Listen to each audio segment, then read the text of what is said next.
rappelle que Jacques Chirac a été, dans les années 70, à partir de 1976, le créateur, le fondateur du RPR, du Rassemblement pour la République, et qui était le digne successeur du gaullisme.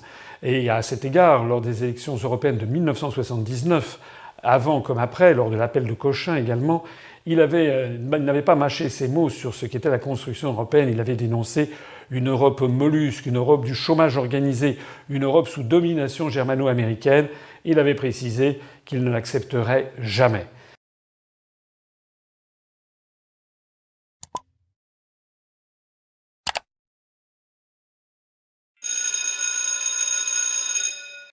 Cette Europe de l'impuissance, cette Europe ouverte comme une passoire à toutes les crises du monde, cette Europe non européenne, mais dominée par les intérêts germano-américains, cette Europe du chômage importé, cette Europe mollusque, sans corps et sans dessein véritable, cette Europe où les sociétés multinationales dictent leurs lois aux États, cette Europe où la France serait engluée comme dans un marécage, je le dis avec calme et détermination, cette Europe-là, nous ne l'accepterons jamais.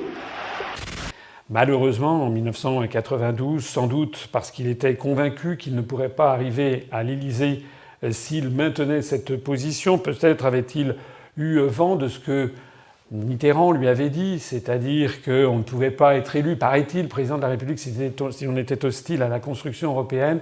Eh bien, il avait été obligé de changer de point de vue. Il avait appelé à voter oui au traité de Maastricht, ce qui est une ombre sur sa carrière.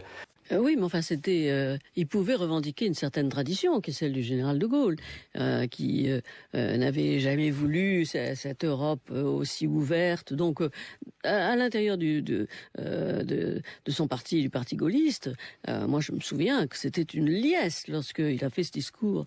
J'étais dans l'assistance et je peux vous dire que ça a été un triomphe. Donc, il y avait une vraie tradition. Alors après, et qui correspondait à ce que pensait vraiment Chirac à l'époque et puis même après. C'est-à-dire, il pensait vraiment l'Europe passoire, l'Europe des intérêts anglo-saxons. Il pensait. Et puis finalement, il a mis ça avec un mouchoir dans sa poche avec un mouchoir par-dessus quand il s'est agi de se présenter lui-même à la présidence de la République. Et je me souviens très bien parce qu'il me l'a dit. Il m'a dit un jour, pendant la campagne électorale, où je lui demandais pourquoi vous avez changé d'avis sur l'Europe, il m'a dit parce que on ne peut pas être élu président de la République en France si on est anti-européen. Voilà.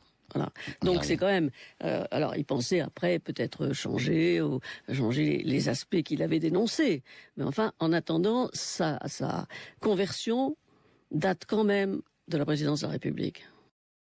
La meilleure façon de rendre hommage à Jacques Chirac, c'est de tous se mobiliser pour reprendre le flambeau de ce qu'il disait en 1979. Cette Europe, nous ne l'accepterons jamais.